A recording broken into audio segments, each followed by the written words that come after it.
আগামী 13ই বৈশাখ, মানে কালকে একটা একাদশী আছে, তাই তো? যেটা বলুন হানা না, একাদশী কারা কারা করেন একটা হাত তুলবেন। বা বা বা বা, এই জন্য তো আপনাদের ভক্তি আছে গো। এইবার বলে দিই, এই একাদশীটার নাম কিন্তু মোহিনী একাদশী, যেটা 13 তারিখে হবে। সবার কাছে নিবেদন রইল। একাদশী না করলে কি ভক্তি থাকে? না, যারা করেন না তাদের যে নেই তা নয়, একাদশী করলে ভক্তিটা বেশি থাকে। একটা কথা বলে দিই মায়েরা, একজন মা তার সন্তানের জন্য উপবাস করে না মা, মঙ্গলের জন্য। এই যে একাদশী যদি কোনো সংসারে বাবা মা করে, তবে সংসারে সবারই মঙ্গল হয়। তাহলে একজন মা যদি হন, তাহলে সবার মঙ্গলের জন্য একাদশী করা দরকার। মুসলিম সমাজে 30 দিন রোজা রাখে, ওরা দেখবেন একটু জল পর্যন্ত খায় না, থুতু পর্যন্ত গেলে না। কিন্তু আমাদের সবচেয়ে দুঃখের ব্যাপার, একাদশীতে সবই খেতে পাবেন, শুধু 5টা জিনিস খেতে পাবেন না। কি কি? পঞ্চশস্য। কি কি মায়েরা? চাল, গম, জব, ডাল আর সরিষা, এগুলো খেতে পাবেন না। অনেকে দেখবেন রুটি খায়, কিন্তু বলে কি আমরা আটা খাই, ওটা একাদশী হয় না, আটাদশী হয়। একবারে রুটি খাবেন না। আমি গম খেতে বারণ করেছি, আমি বলিনি, শাস্ত্র নির্দেশ দিয়েছে, সবাই শুনবেন। বলছে একাদশীর দিনে মায়েরা সবাই লক্ষ্য করুন কি কি খাবেন। আপনি কাঁচা কলা, কাঁচা পেঁপে, আলু, কুমড়ো দিয়ে একটা সবজি করতে পারেন। এতে কাঁচা লবণ দেবেন না, এতে সন্দক লবণ দেবেন। কি বললাম মায়েরা? সন্দক লবণ। তেল কিন্তু মায়েরা সাদা তেল নয়, সূর্যমুখী তেল, শুধুমাত্র ওইটা, সানফ্লাওয়ার, ওইটা কেবল ব্যবহার করা যায়। সবাই শুনবেন। সরষার তেল মাখতে পাবেন না, নারকেল তেল মাখবেন। যে বিছানাতে প্রত্যেক দিন শুয়ে থাকেন, একাদশীর দিন সেই বিছানা ব্যবহার, জোরে বলুন, করবেন না। এই মহিনা যারা একাদশী করেন না, তাদের কাছে একটা নিবেদন রইল মায়েরা, একজন মা যদি ডান হাতটা 17 বছর ধরে তার ছেলের জন্য দিতে পারে, একজন মা 15 দিন পর পর একটা একাদশী করতে পারে নিজের সংসারে মঙ্গলের জন্য। যারা করেন না তারা প্রতিজ্ঞা করে যান যে আমরা সবাই মিলে 6 বৈশাখ আপনারা ওই অক্ষয় তৃতীয়ার দিন থেকে প্রতিজ্ঞা করুন যে আগামী যত একাদশী আছে, প্রভু তুমি আমাকে ক্ষমতা দাও যেন আমি একাদশী পালন করতে পারি। হ্যাঁ, একটা কথা বলি, একাদশীর, হ্যাঁ বাবা এখন পয়সা দিতে হবে না, বসো বসো বসো, একটু পরে। হ্যাঁ, এইদিকে একাদশীর আগের দিনে ব্রাশ করে নিতে হয় আর জিভ ছুলে নিতে হয়। যেমন ধরুন আজকে কাল একাদশী তো, আচ্ছা আচ্ছা, আজকে কাল যারা একাদশী করবেন, নতুন করে যারা করবেন, যারা করেন, আজকে রাতে কিন্তু গিয়ে ব্রাশ করে নিতে হয়। কেন? পেস্টের মধ্যে যে লবণ থাকে, লবণ দেওয়া চলবে না। আর কি বলুন তো, জিভটা ছুলে নেবেন, পরিষ্কার করুন। কেন? জিভ ছুলতে গিয়ে সকালে যে জিভটা কেটে যায়, আপনার একাদশী হলো না। এই জন্যে এই কাজটা কিন্তু আজকে রাতে করবেন।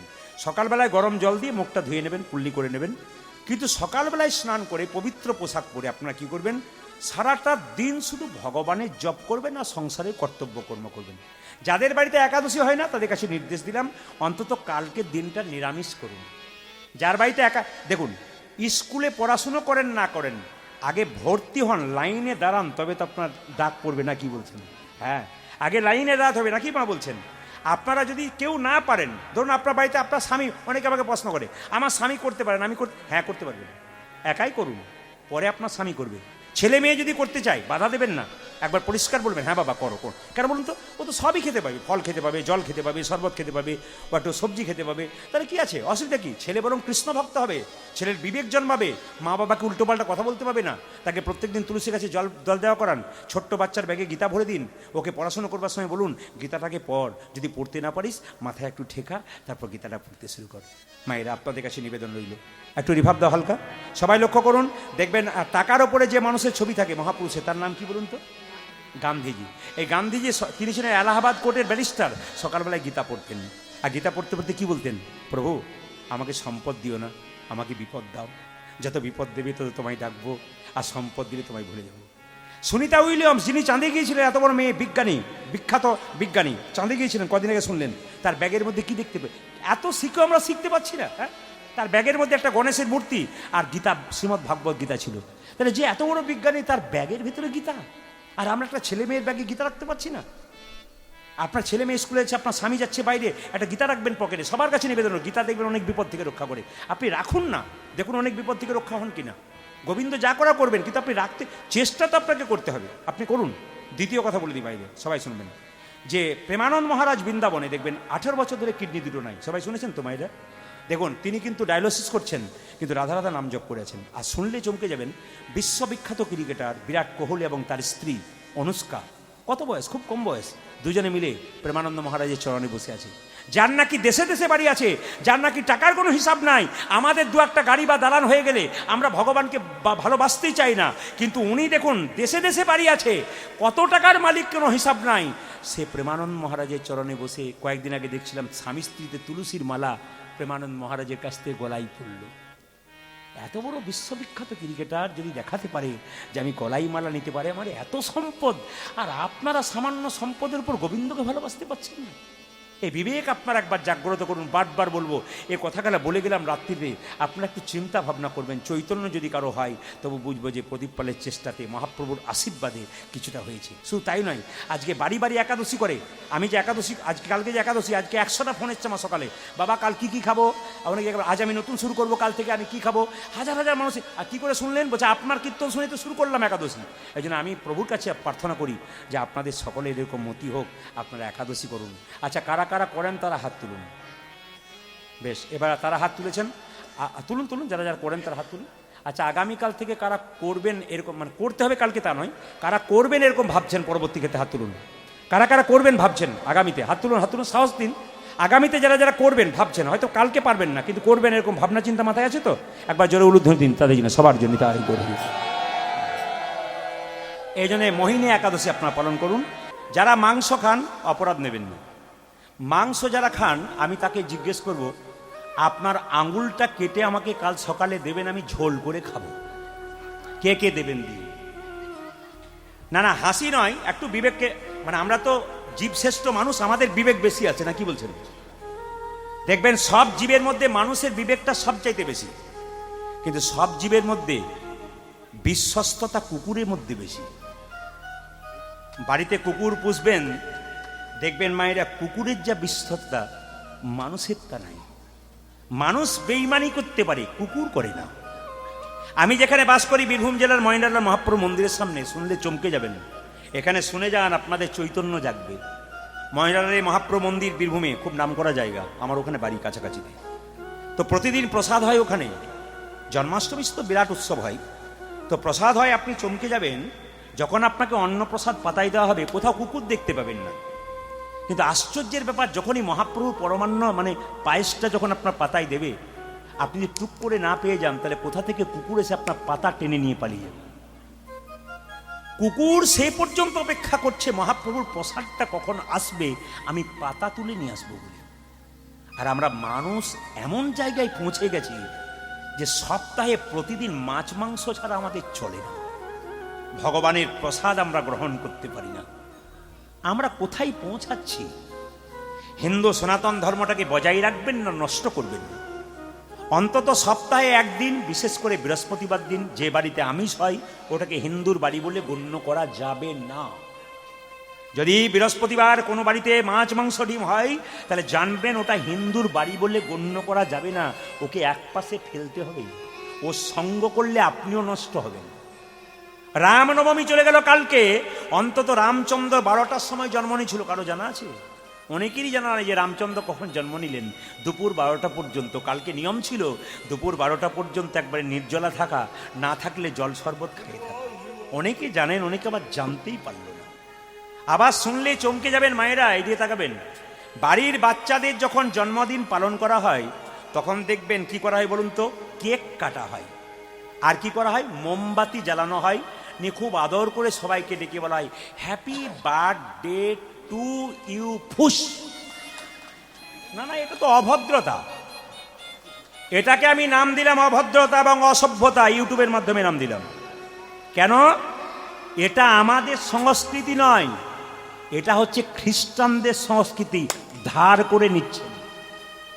কথাগুলো বিচার করবেন যদি আপনাদের চৈতন্য থাকে। এগুলো ধার করে নিচ্ছেন, ওটা আমার নয়। ঘরে এত ভালো ভালো জিনিস থাকতে লোকের কাছে ধার করবেন কেন? আপনার যদি না থাকে আপনি ভিক্ষা করে বেড়াবেন, আমি করব ভিক্ষা আমার না থাকলে। কিন্তু আপনার বাড়িতে এত ধন, আপনি লোকের বাড়িতে ভিক্ষা করবেন কেন? কিছু মনে করবেন না, মা একটা প্রমাণ দিয়ে দিই আপনাদের। একজন বৃদ্ধা মা, অনেক আগে, তখন মানে আমাদের ফোন টোন ছিল না, সেইখানকার গল্প।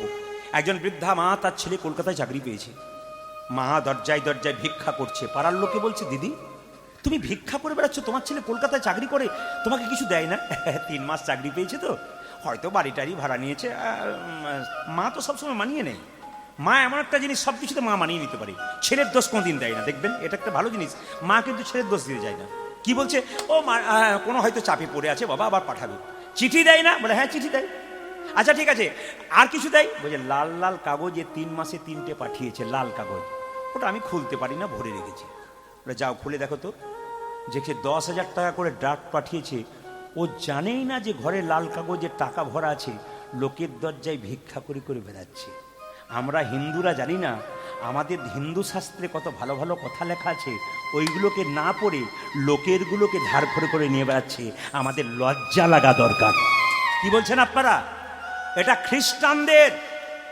আমাদের ভারতবর্ষের সংস্কৃতি শুনলে চমকে যাবেন।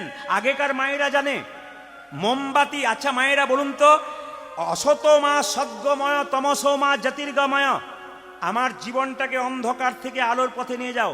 ছেলের জীবনে অন্ধকার চান না আলো চান? জোরে বলবেন একসঙ্গে, জোরে বলুন।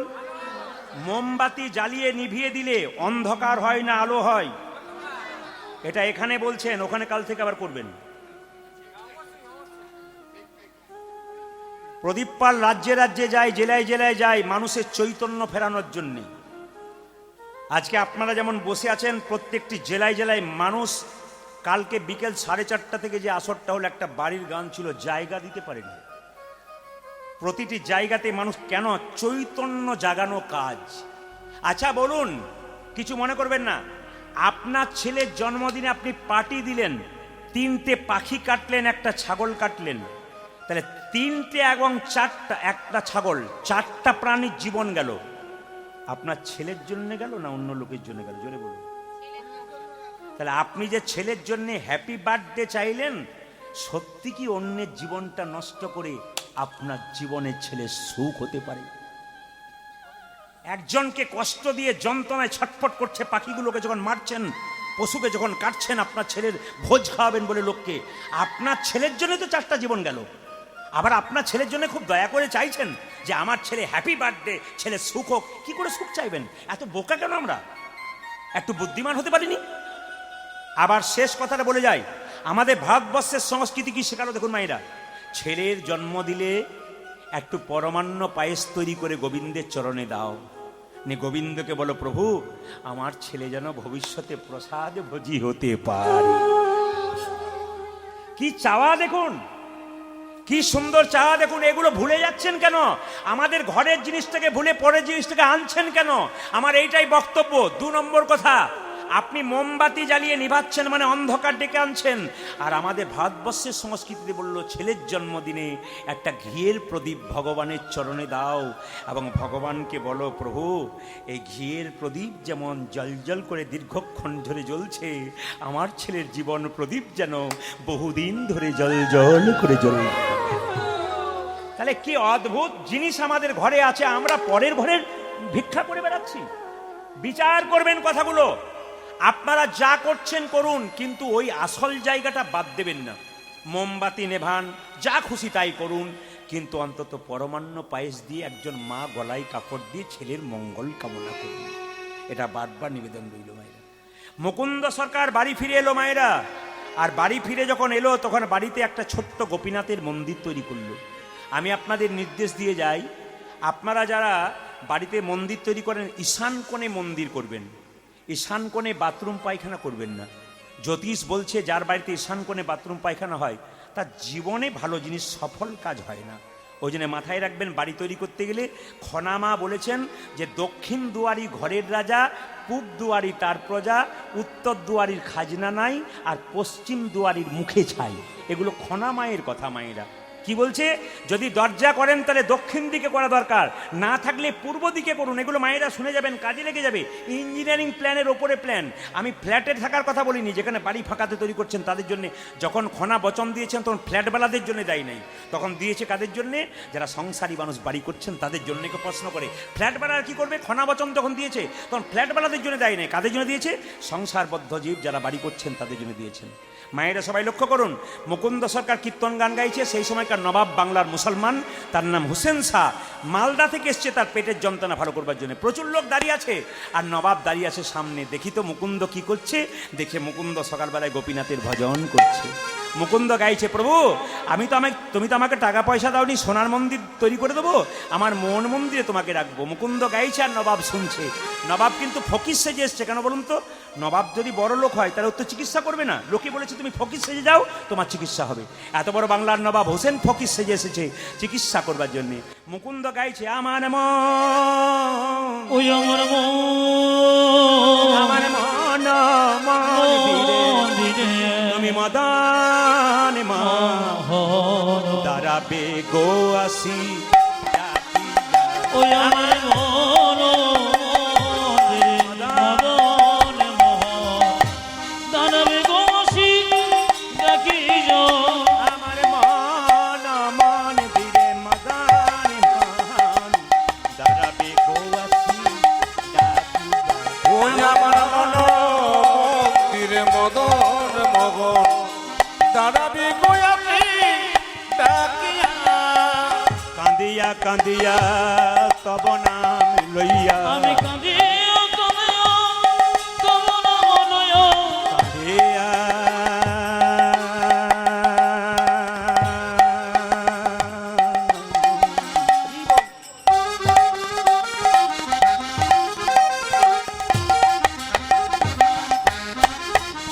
হে প্রাণনাথ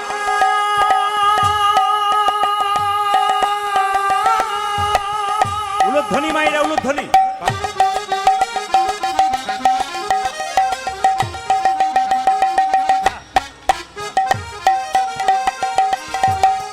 হে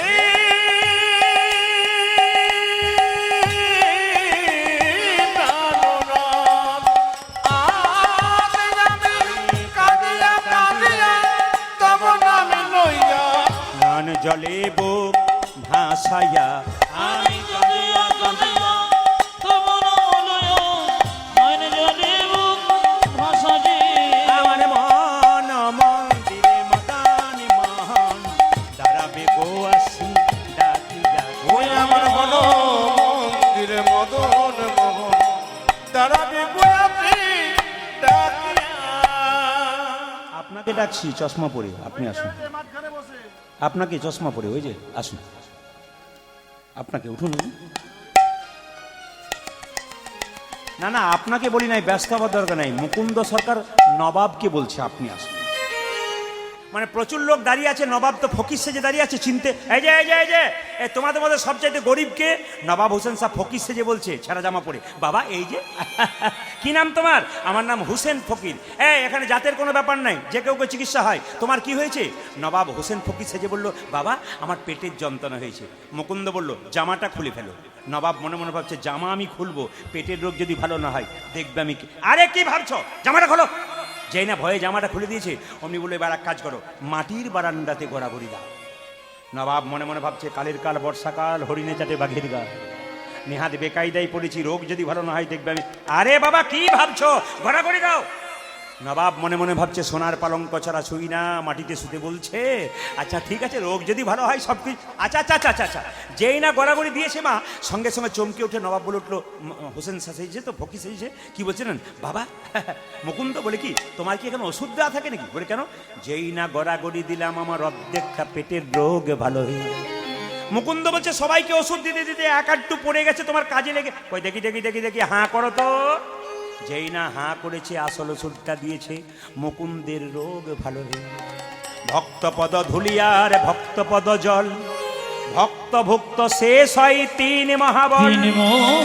ভক্তির চরণ জল কেউ যদি একবার মাথায় নিতে পারে, ভক্ত বৈষ্ণবের উচ্ছিষ্ট প্রসাদ যদি কেউ গ্রহণ করতে পারে, আর ভক্তের চরণ ধুলিতে কেউ যদি গড়াগড়ি দিতে পারে, নিতাই গৌর হরি বল বলে প্রেম হয়ে যায়। মায়েরা শুনলে চমকে যাবেন। আজকে তো লীলাটা গাইতে গেলে অনেক সময়, কিন্তু আমি সংক্ষেপে সংক্ষেপে যাব, একটু মন দিয়ে শুনবেন। কয়েকদিন আগে গান করছিলাম হুগলি জেলাতে, কলকাতা থেকে 3টে মেয়ে কীর্তন শুনতে এসছে। বললাম আপনার বাড়ি কোথায়? বলে কলকাতা। বলে ওখানে যান না? বলে আমি তো কলকাতায় যাই, প্রচুর জায়গায় গান করি। বলছে না না, আপনাকে কোনো জায়গায় পাই না আমরা, এখানে আত্মীয় বাড়ি চলে এলাম, দেখলাম 3টে গোপালকে কোলে নিয়ে এসেছি। 3টে গোপাল বসিয়ে দিয়েছে, সামনে 3জন বসে আছে। কীর্তন শোনার পর দেখি সবাই উঠে চলে যাচ্ছে, ওনারা 3জন কিন্তু ধুলাই গড়াগড়ি দিচ্ছে। আমি চালাকি করে জিজ্ঞেস করলাম, আচ্ছা মা, আপনি যে গড়াগড়ি দিলেন আপনার শাড়িটা নষ্ট হয়ে যাবে না ধুলোতে? উনি বলছেন আপনার কীর্তনে আপনি তো বলেছেন। বলে কি? স্বামীর যদি 10টা কাপড়ের দোকান থাকে, শেষের দিনে যখন শ্মশান ঘাটে যাবে একটাও কাপড় দেবে না। কাপড়ের কি দাম আছে বাবা? শুনলে চমকে যাবেন। মেয়েটাকে বললাম আপনি কি করেন, হাউসওয়াইফ নাকি? বলছে কলকাতার কোন একটা কলেজের প্রফেসর, মানে অধ্যাপিকা, যার মাসে 1,20,000 টাকা বেতন আছে, সেই মেয়েটি ধুলোতে গড়াগড়ি দিচ্ছে। আমাদের লজ্জা লাগা দরকার, একটু বিএমএ পাস করে আমরা হরিনাম পর্যন্ত শুনি না। একটু বিএমএ পাস করে গেলে দেখবেন আর হরিনাম শুনি না, ভদ্রতা দেখায়। চেন্নাই গিয়েছিলাম চিকিৎসা করাতে 10 বছর আগে, একজন মুসলিম ডাক্তারকে দেখালাম। উনি আমাকে ট্রিটমেন্ট করার আগে বললেন 10 মিনিট ওয়েট করুন। বলে কেন? রোজা চলছে, পেয়ে আমি আসছি। উনি 10 মিনিটের জায়গায় 8 ঘন্টা পড়িলেন। জিজ্ঞেস করলাম আপনি আমেরিকা ফেরত, লন্ডন ফেরত ডাক্তার, আপনি রোজা করেন? বলছে হ্যাঁ, আমার মা বাবা ছোট থেকে ওটা শিখিয়ে দিয়েছে। আর আমাদের যারা চাকরি বাকরি করে ওদেরকে জিজ্ঞেস করবেন একাদশী করো, ও দেখবেন হিম্মত নিয়ে বলে ওগুলো আমরা কেন করবো, ওগুলো মা কাকিমারা করেছে, সব আগেকার যুগের কথা। এর জন্য তাদের দায়িত্ব নয়, দায়িত্ব আমাদের। মা বাবা শিখিয়ে দেয় নাই কি? মা বাবাকে ছোট থেকে যদি কোনো বাচ্চা বলে আমি একাদশী করবো, আজকে ফলমূল খাবো মা তোমার সঙ্গে, মা তখন রেগে বলে এখন থেকে বদমাইশি, বুড়োমি চলছে, বুড়ো হয়ে করবি, এখন করার দরকার। দোষ তো আপনার, ধর্ম থেকে সরাচ্ছেন তো আপনি। আপনি ছেলেকে বিবেক শেখাচ্ছেন না। শেষে যখন ছেলে ইঞ্জিনিয়ার ডাক্তার হচ্ছে, টাকা রোজগার করা মেশিন হচ্ছে, বৃদ্ধাশ্রম আপনাকে দিচ্ছেন, আপনি কাঁদবেন কেন? গোড়াতেই তো আপনি গলদ করে বসে আছেন। ছেলেকে আপনি আইপিএস অফিসার করুন, ডাক্তার করুন, ইঞ্জিনিয়ার করুন, কিন্তু কৃষ্ণ ভক্ত করুন, যেন ওর মধ্যে বিবেক থাকে, যেন বয়সকালে মা বাবার পাশে দাঁড়াতে পারে। ওইরকম ছেলে জন্ম দিয়ে লাভ নাই। আমার টাকা রোজগার করা মেশিন আমেরিকার ডাক্তার হয়ে গেল, আর মা বাবা এখানে না খেয়ে মরলো, এমন ডাক্তারের দরকার কি আছে রে? কিছুই দরকার নাই। যদি মানুষ করতে না পারলেন, চৈতন্য জাগান, এখনো সময় আছে যদি ছেলেগুলোকে কৃষ্ণ ভক্ত করতে পারেন। সবাই তাকার মায়েরা। একটা মেয়েকে জিজ্ঞেস করলাম তুমি কি করো? বলছে আমি দাঁতের ডাক্তার। বাহ। একটা মেয়ে 18 বছর বয়স, বললাম তুমি কি করো? ও বলছে আমি তো কি করি জানো, বিউটি পার্লারে কাজ করি। বললাম আমিও তো করি। আমি বললাম আপনি কীর্তনে ফাঁকে করেন? বললাম না, কীর্তন করতে করতে করি। ও বলছে বুঝতে পারলাম না। তুমি তো বিউটি পার্লারে কাজ করে মেয়েদের বাড়িটা ভালো করার চেষ্টা করো, আর আমি হরিনাম নামক বিউটি পার্লারে কাজ করে ভক্তের হৃদয় মন্দিরটাকে সুন্দর করার চেষ্টা। এটা এমন একটা জায়গা, যদি আপনি মন দিয়ে শুনতে পারেন, কালকে গিয়ে চিন্তা করবেন, ভাববেন যে কথাগুলো বললো আমার ভেতরটাকে পরিবর্তন করতে হবে। আমি কি ছিলাম আর আমি কি হব? যারা তিলকমালা নিয়েছেন ওদেরকে জিজ্ঞেস করুন ওদের আগের জীবনটা কি ছিল, এখন কি হয়েছে। একজন 4 চাকা গাড়িতে যাচ্ছে, বিরাট বড় লোক, তাকে জিজ্ঞেস করলাম দাদা কেমন আছেন? আর বলবেন না, খালি টেনশন। আর একজন কৃষ্ণ ভক্তকে জিজ্ঞেস করলাম আপনি কেমন আছেন? হরির কৃপায় ভালোই চলছে। যে দেখবেন প্রচুর টাকার মালিক, 1 টাকার ট্যাবলেট ছাড়া ঘুম হয় না রাত্রিবেলায়, আর যে কৃষ্ণ ভক্ত ছেঁড়া চটে 6 ঘন্টা ঘুমিয়ে দিচ্ছে। আমরা ঘুমটাকে নষ্ট করে ফেললাম খালি চিন্তা করতে করতে। কৃষ্ণ চিন্তা করুন, কর্ম করুন, আপনার জীবন সুন্দর হবে। মুকুন্দ সরকার সঙ্গে সঙ্গে মায়েরা বললো যে নবাব তুমি আমায় কিছু বলছো? বলছে হ্যাঁ, তুমি আমার বাড়ি চলো। বলে কোথায়? মালদাতে। তুমি তো মুসলমান। মুসলমান হলে কি হবে? তুমি যা বলবে আমি তাই করবো। বলে কি? তুমি এক কাজ করো নবাব, তুমি আমাকে নিয়ে যাবে তো, একটা গোপীনাথের মন্দির তোমার বাড়িতে তৈরি করো। ঠিক আছে, করে দেবো। সেখানে গোপীনাথের ভজন করবো। হ্যাঁ করতে পারবে। গরিবের চিকিৎসা করতে পারবো। হ্যাঁ গো, সব পারবে। এত বড় বাংলার নবাব নিয়ে গেল কোথায়? মালদাতে। মুকুন্দ তার বাড়িতে বসে বসে গোপীনাথের ভজন করছে, আর নবাবকে একটা মেয়ে তাল পাতার পাখাতে হাওয়া করছে, তার মধ্যে ময়ূরের পালক ছিল, কথা মনে রাখবেন। মুকুন্দ গাইছে আর নবাব শুনছে। বাবা মুকুন্দ, কি সুন্দর গান গাইছো, তোমার গানের সুরেই তো অর্ধেকটা রোগ সেরে যাবে গো। এই যে আমার কানু সে বিনোদ রায় গো, আমার কানু সে বিনোদ রায়, ওই কানো সে বিনোদ রায় গো, কানো সে বিনোদ রায়, আমার কানু সে বিনোদ রায় গো, আমার কানু সে বিনোদ রায়। ওই আমার কানতে বিনোদ রায়, ওই আমার কানতে বিনোদ রায়। কিছু মনে করবেন না, জোরে বলুন রাধা রানী কি। যারা ব্যাগ নিয়ে চটি নিয়ে এসছিলেন 2-4 জন যারা ঘর যাওয়ার কথা ভাবছেন তাদেরকে বলবো, যদি আপনি প্রকৃত মা হন তাহলে আজকে বাতাসাটা প্রসাদটা সন্তানের জন্য নিয়ে যাবেন। মালদা জেলায় গান করছিলাম, যার বাড়িতে বাসা, উনি ডান হাতে গোবিন্দ সেবা করছে, ডান হাতে বৈষ্ণব সেবা করছে, বাঁ হাতে খাচ্ছে। জিজ্ঞেস করলাম, মা তুমি বাঁ হাতে খাচ্ছ কেন, ডান হাতে খাচ্ছ না কেন? বলছে আমার 7টা ছেলে মরে যাওয়ার পর একটা ছেলে হয়েছে, আমি গোবিন্দের কাছে প্রার্থনা করেছি এই ছেলে যদি আমার বেঁচে যায় এই ডান হাতটা আমি গোবিন্দের চরণে দিয়ে দেবো, বৈষ্ণব সেবায় দেবো। ওই মেয়েটা 17 বছর ধরে বাঁ হাতে খাচ্ছে আর গোবিন্দকে ডান হাত দিয়ে। একজন মা 17 বছর ধরে নয়, সারা জীবন ধরে তার ডান হাতটা গোবিন্দকে সবে দিয়েছে, আর একজন মা 3 ঘন্টার কীর্তন শুনতেছে। যদি ব্যাগ গুটিয়ে ছটফট করে ও কেমন মা একটু হিসাব করে আমাকে পরে বলবেন, এখনো বলার দরকার নাই। আমার কানু সে বিনোদ রায় গো, আমার কানু সে বিনোদ রায়, ওই আমার কানো সে বিনোদ রায় গো, কানো সে বিনোদ রায়।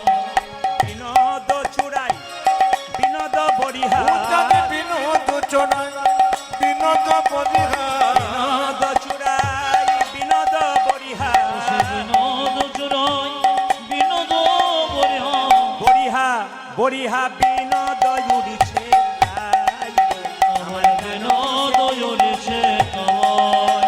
আমার কানো সে বিনোদ রায় গো, কানো সে বিনোদ ওই রায়। আমার কানতে বিনোদ রায়, ওই আমার কানতে বিনোদ রায়। গোবিন্দের কপালের দিকে তাকালাম, বিনোদ ললাটে বিনোদ তিলক, বিনোদ বিনোদ সাজে গো, বিনোদ ললাটে বিনোদ তিলক, বিনোদ বিনোদ সাজে গো। বিনোদ ললাটে বিনোদ তিলক, বিনোদ বিনোদ সাজে গো, যে বিনোদ ললাটে বিনোদ তিলক, বিনোদ বিনোদ সাজে গো। বিনোদয় ধরে বিনোদ মুরলী, বিনোদয় ধরে বিনোদ মুরলী, বিনোদয় ধরে বিনোদ মুরলী, বিনোদ ধরে বিনোদ মনরি, বিনোদ বিনোদ বাজে গো, বাজে বিনোদ বিনোদ বাজে। আমার কানো সে বিনোদ রায় গো, কানো সে বিনোদ রায়। ওটা যে কানতে বিনোদ রায়, কানতে বিনোদ রায়। একটা কথা শুনলে চমকে যাবেন, এতদিন যে পুজো পাঠ করলেন বেকার হয়ে গেল কেন বলুন তো? ব্রহ্মবৈবর্ত পুরাণ যারা পড়ে তারা বলেছে পরিষ্কার করে, ব্রহ্মবৈবর্ত পুরাণ, পুজো পাঠ করবেন, দান করবেন, যজ্ঞ করবেন, কপালে তিলক না নিলে গোটা পুজোটাই বেকার। তাহলে এতদিন পুজো করলেন বেকার করলেন? শাস্ত্র অনুযায়ী তাই বলা যায়। বলছে পুজো করবার সময় যদি কোনো মা বা বাবা যদি তিলক না নেয়, ব্রহ্মবৈবর্ত পুরাণ বলছে গোটা পুজোটাই বেকার। তাহলে প্রশ্ন করবেন বেকার? হ্যাঁ। তাহলে কাল থেকে তিলক নিতে হবে। আমি যে মাছ মাংস খাই তিলক নেবো কি করে? আপনি মাছ মাংস খাবেন তবু তিলক নেবেন, আপনি মাছ মাংস খাবেন তবু মালা নেবেন, প্রচার করবেন আমি হিন্দু, আপনি প্রমাণ করবেন আপনি হিন্দু, কেন? মালা নেবেন। শাস্ত্র বলে দিয়েছে, কি বলেছে মায়েরা তাকাবেন, এই যে আপনারা মালা দেখতে পাচ্ছেন, যারা মাছ মাংস খায় তারাও মালা নেবে, যারা খায় না তারাও নেবে। কিভাবে নেবে? যারা নিরামিষ খায় তারা মালাটাকে গলাতে লাগিয়ে নেবে। দেখে নিন যারা ভক্ত মানুষ তারা গলাতে মালাটা এরকম করে লাগিয়ে নিয়েছে কণ্ঠের মধ্যে। আর যারা আমিষ খায় মালাটাকে ঝুলিয়ে নেবেন, মালাটাকে আমার মতো এতটা ঝুলিয়ে নেবেন। এই যে একটা নিয়েছি নিরামিষ খাওয়ার এই যে ব্যাপার, সবাই তাকান, আপনারা যারা কণ্ঠে নিয়েছেন ভক্ত মানুষ আছেন, এটা কিন্তু গলায় লাগিয়ে নেবেন মালা।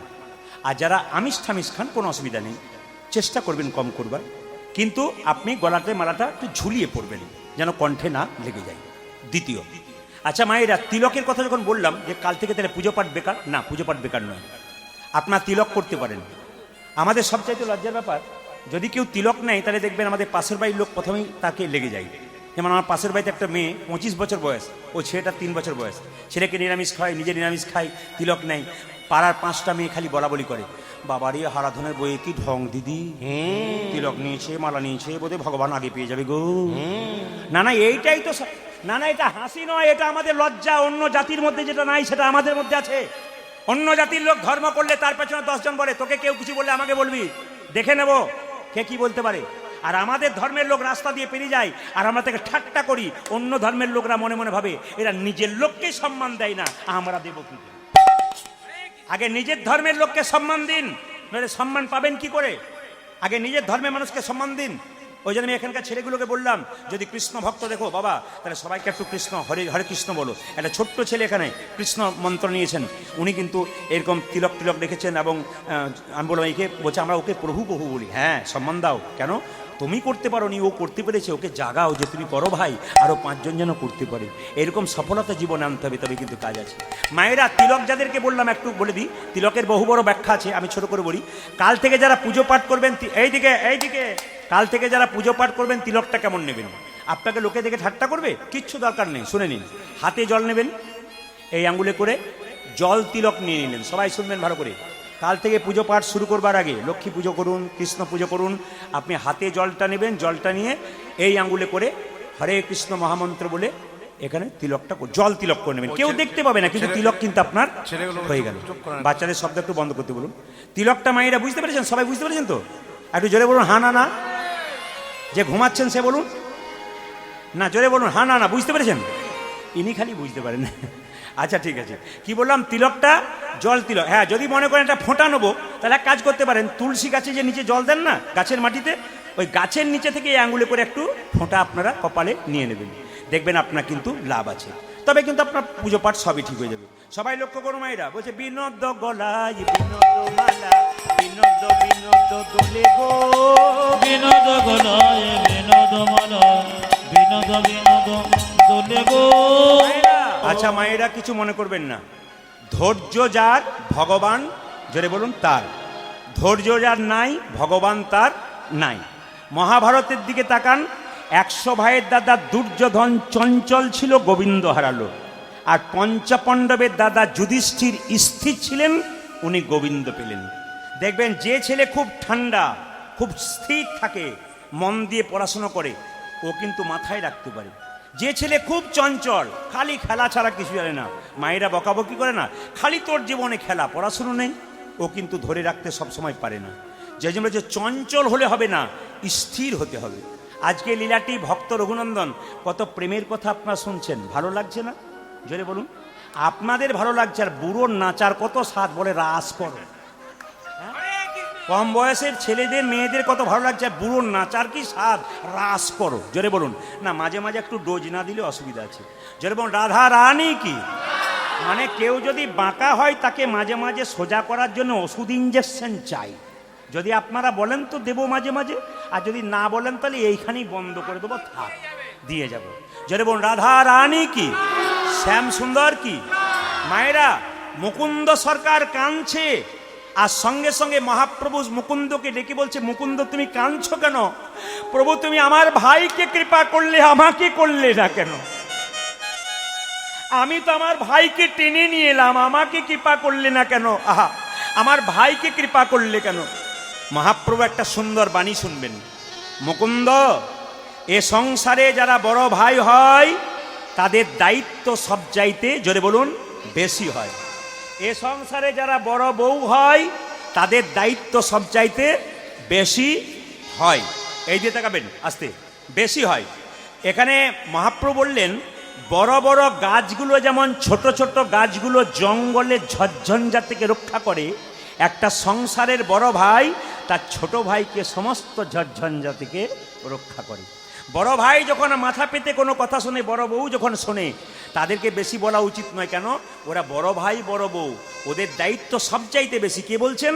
মহাপ্রভু বলছেন, ও মুকুন্দ, তোমার ভাইকে আমি এখানে রাখলাম, তোমরা 2 ভাই মিলে যদি কীর্তন করতে চলে আসো, বাড়ির সবাই না খেয়ে মরবে।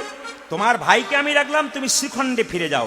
তবে মুকুন্দ, তোমার তো চিকিৎসাতে খুব একটা নাম ডাক নাই, তোমার মাথায় হাত দিয়ে আশীর্বাদ করলাম, তুমি কাল থেকে বাড়ি গিয়ে যাকেই চিকিৎসা করবে, তারই রোগ ভালো হয়ে যাবে। সঙ্গে সঙ্গে দেখুন মায়েরা, এই যে আপনারা কীর্তন শুনতে এসছেন, যে যা কর্ম করেন, যদি বারবার কৃষ্ণ কথা হরি কথা শোনেন, আপনি আশীর্বাদ পাবেন, আপনার কর্ম দেখবেন দিনের পর দিন বিস্তার হবে। এইদিকে তাকাবেন, আমি একটা প্রমাণ দিয়ে দিই।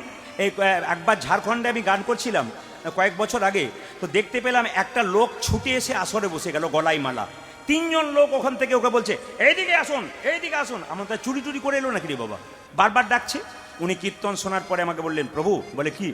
আমার একটা অপরাধ বলুন আর ভালো বলুন, আমি একজন মেকানিক্যাল, মানে মোটরসাইকেল মেকানিক্যাল, আমি মোটরসাইকেল ছাড়ি।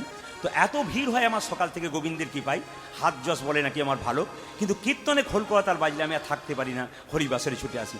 ওদের 3টে গাড়ি ছাড়িনি, 3জন ছুটে এসেছে, আমি বলেছি কীর্তন শুনবো তারপর যাব। তার মানে কি, মহাপ্রভুর আশীর্বাদ যার উপরে আছে তার হাতের কাজ কিন্তু দিনের পর দিন আরও বেড়ে যাবে। এই জন্য বারবার বলি মায়েরা, কীর্তন শুনুন, ভাগবত কথা শুনুন, হরি কথা শুনুন, আপনার জীবন পরিবর্তন হয়ে যাবে। ও মুকুন্দ, আশীর্বাদ করলাম, বাড়ি ফিরে যাও, জীবের দ্বারে হরিনাম দাও, গরিবের চিকিৎসা করো, বড় লোকের করবার দরকার নাই। যারা পয়সা দিতে পারে না তাদের চিকিৎসা করো, আর বাড়িতে গিয়ে একটা গোপীনাথের মন্দির তৈরি করো, আর জীবের দ্বারে হরিনাম দাও। ফিরে যা, ফিরে যা, ফিরে যা, ফিরে যা, শিখণ্ডে ফিরে ফিরে যা, ফিরে যা, শিখরে ফিরে যা, ফিরে যা, ফিরে যা, শিখণ্ডে ফিরে যা। আজ ফিরে যাও, ফিরে যাও, শিখণ্ডে ফিরে যাও। ফিরে যাও, যাও, যাও, ফিরে যাও। ফিরে যা। উলুধ্বনি মায়েরা, উলুধ্বনি, উলুধ্বনি।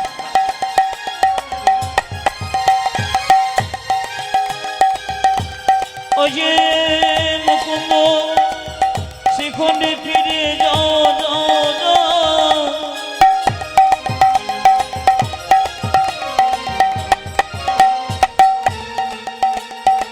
মুকুন্দ ফিরে যাও,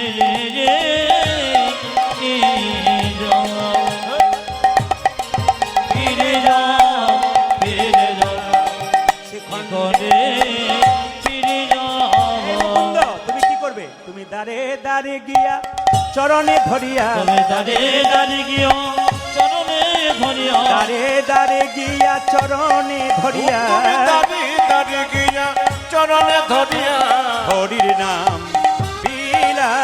দাঁড়ে দাঁড়িয়ে গিয়া চরণে ধরিয়া, হরে বীণা ফিরে যাও, ফিরে যাও, শিখণ্ডে ফিরে যাও।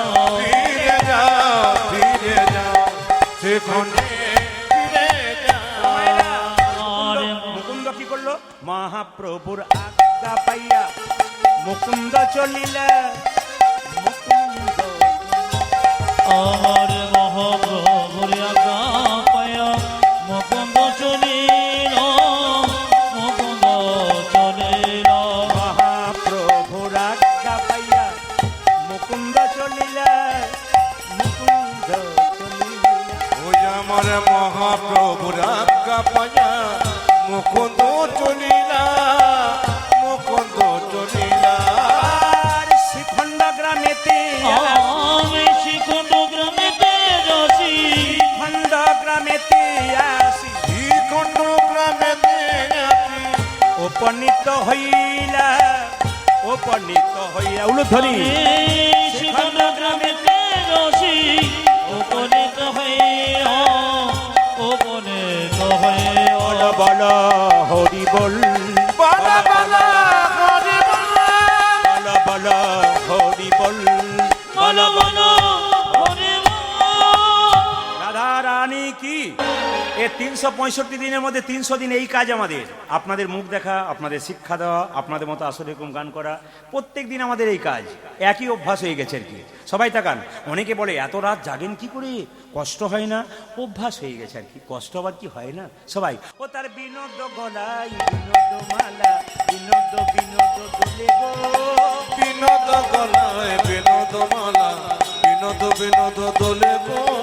কোন বিনোদিনী বিনোদ গাত, কোন বিনোদিনী বিনোদ গাথনে, কোন বিনোদিনী বিনোদ গাত, আজ কোন বিনোদিনী বিনোদ গাতুনি, গেথেছে বিনোদ খেলা গো। আজ গেথেছে বিনোদ বলে, আমার কানো সে বিনোদ নয় গো, কানো সে বিনোদ ওই আমার কানতে বিনোদ রায়, কানতে বিনোদ রায়। বিনোদ কোটিতে বিনোদ ধতি, বিনোদ বিনোদ সাজে গো। আজ বিনোদ কোটিতে বিনোদ ধতি, বিনোদ বিনোদ সাজে গো। এই যে গানগুলো রয়েছে না, এগুলো হচ্ছে একটা পদাবলী গান, অথচ যখন আপনার মাথা নোড়াচ্ছেন, হাওড়া হুগলিতে গান করা হয়, ভক্তলীলা করা হয়, তো সুন্দর সুন্দর সুর গান করা হয়, কিন্তু তার মধ্যে একটা ভজন মানে এই যে পদাবলী গান, এগুলো দিয়ে মুর্শিদাবাদ, নদিয়া, মালদা, উত্তর দিনাজপুর, দক্ষিণ দিনাজপুর যান, ওরা কিন্তু কোনো ভক্তলীলা শুনবে না। আপনি বিল্লমঙ্গল করুন, একবারে শুনবে না, ওটা তো গল্প, ওটা কীর্তনে দেওয়া যায় 5 মিনিট, একবারে শুনবে না। যদি বলেন আপনি ওই অন্য কিছু করব মানে ভক্তলীলা, বলেন না না ওগুলো করবেন না, কৃষ্ণলীলা কোন উত্তর গোষ্ঠ গোষ্ঠ, হ্যাঁ আপনার অন্ন ভিক্ষা, সূর্য পূজা, রূপ, এটা রূপ গানের পদাবলী। দেখুন কি সুন্দর পদ বেড়ে, ও তার বিনোদ কটিতে বিনোদ ধতি, বিনোদ বিনোদ সাজে গো, বিনোদ কটিতে বিনোদ ধতি, বিনোদ বিনোদ সাজে গো, বিনোদ কটিতে বিনোদ ধতি, বিনোদ বিনোদ সাজে গো, বিনোদ কোটিতে বিনোদ ধুতি, বিনোদ বিনোদ সাজে গো, বিনোদ চরণে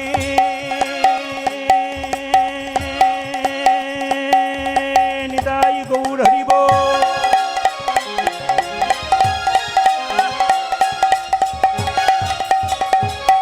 আজ বিনোদ চরণে বিনোদ নপুর, বিনোদ চরণে বিনোদ পূজারি বিনোদ চরণে বিনোদ নপুর, বিনোদ বিনোদ বাজে গো, আজ বিনোদ বিনোদ বাজে, আমার কেন সে বিনোদ রায় গো, কেন সে বিনোদ রায়। পূজারি কানতে বিনোদ রায়, কানতে বিনোদ রায়। আচ্ছা মায়েরা, এবার দেখবো আপনারা কেমন কীর্তন শুনছেন, একসঙ্গে বলতে পারলে খুশি হব। যখন মুকুন্দ সরকার কীর্তন গান গাইছে, নবাবকে একটা মেয়ে পাখা করছিল, তাল পাতার পাখা না প্লাস্টিকের পাখা? বাঁ দিক থেকে শব্দ পেলাম না কিন্তু, কি পাতা? যাক, বুঝেছেন বুঝেছেন। আচ্ছা, সেই পাখাতে কাকের পালক ছিল না কোকিলের পালক ছিল? এইখানেই বুঝলাম এখানে বুঝলাম পাস করে গেছেন আপনারা, একবারে কি বলবো, ফার্স্ট ডিভিশনে পাস করেছেন, খুব ভালো। এ মায়েরা সবাই লক্ষ্য করুন, কীর্তন শুনতে শুনতে মুকুন্দ সরকার খুব খুশি হয়ে গেল, আর নবাব খুব খুশি হয়ে গেল, মুকুন্দকে বলল, মুকুন্দ গোটা শ্রীখণ্ডটা আমি তোমার নামে লিখে দিলাম, যাও গোটা শ্রীখণ্ড তোমার নামে লিখে দিলাম, ঈশ্বর যা করে তা, জোরে বলুন না, বলতে হবে, ঈশ্বর যা করে তা, একটু জোরে শুনতে যাই, ঈশ্বর যা করে তা। এখন যদি জল নেমে যায়, ঈশ্বর যা করে তা, এটা আপনারা বলছেন, কমিটির কি অবস্থা হয়? আচ্ছা বেশ বেশ, এতে নাহলে কমিটির যা হয়। এবার বলি, এবার সবাই শুনে নিন, দেখুন কি বলে। আপনার ছেলে মাধ্যমিক পরীক্ষায় ফেল করেছে, আমি কাছে গিয়ে বললাম ঈশ্বর যা করে তা মঙ্গল। ওটা এখানে বলছেন, ওখানে গিয়ে বলুন বাজে বকবেন না, জান এখান থেকে। যেটা বলুন রাধা রানী কি, শ্যাম সুন্দর কি, মায়েরা ঈশ্বর যা করে তা সত্যি মঙ্গল করে, আমরা মেনে নিতে পারি না, ঠিকই বলছেন। সবাই লক্ষ্য করুন, মুকুন্দ সরকার বাড়ি ফিরছে আর গাইতে গাইতে বলছে, বাবা মুকুন্দ নবাব বলল, শোনো গোটা শ্রীখণ্ড তোমার নামে লিখে দিলাম, তোমার কোনো অভাব থাকবে না, তুমি মন্দির তৈরি করো, পুজো পাঠ করো, এত বড় মুসলমান বললেন। সবাই লক্ষ্য করুন, মুকুন্দ সরকার বাড়ি ফিরছে আর গাইতে গাইতে বলছে, কি বলছে, যশোদার দুলাল, যশোদারি দোলা, যশোদার দুলাল, যশোদারি দোলা, তুমি বজে রাখো বৃন্দাবন মন, যশোদারি দোলন ব্রজের সবাই তালি দেবে। মন হারি, যশোদার দুলাল বজের রাখাল, বৃন্দাবন মন হারি। ও তুমি যত জানো দয়াল, ব্রজের ডাকা, বৃন্দাবন ধন হারে। গোপীজন বল্লভ রাধিকা রমন, তুমি গোপী জন বল্লভ রাধিকা রমন, গোপী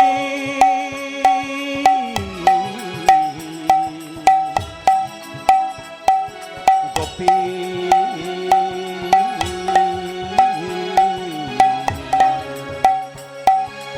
গোপী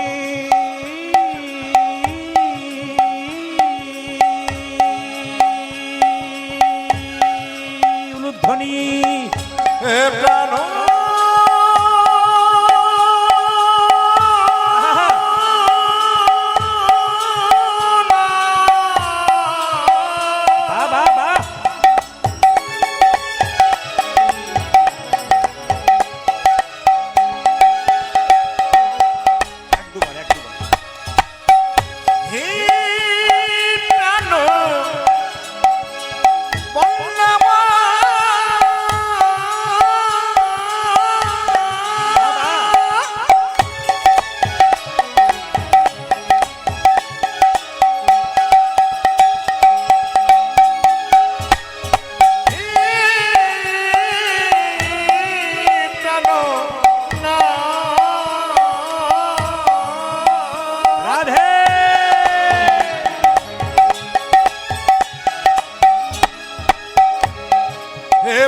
বল্লভ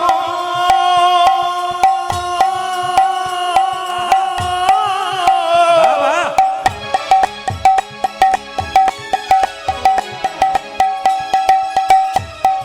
হে প্রণব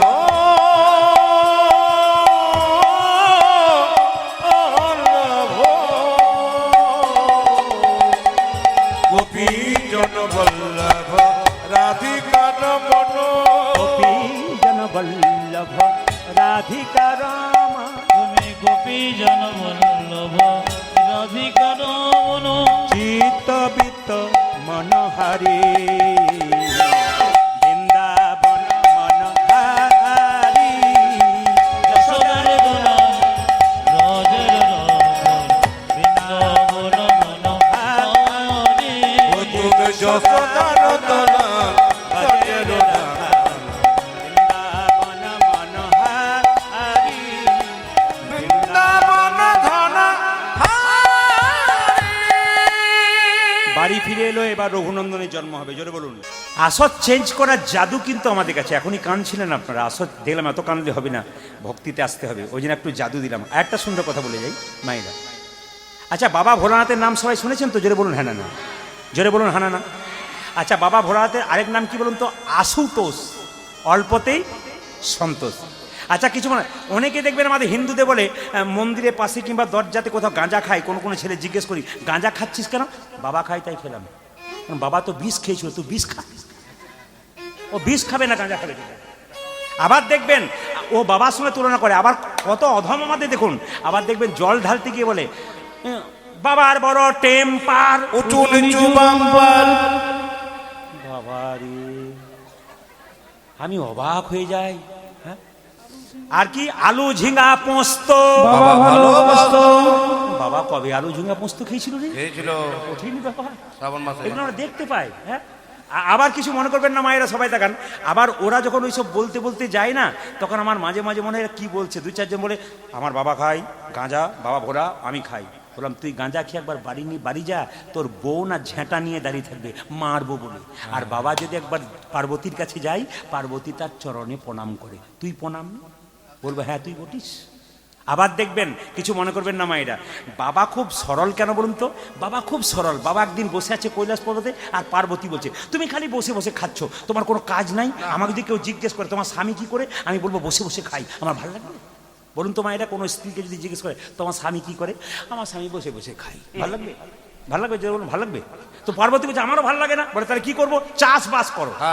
বলছি তুমি চাষবাস করো। তো বাবা বলছে তাহলে চাষবাস করবো। বলছে হ্যাঁ, কি চাষ করবো?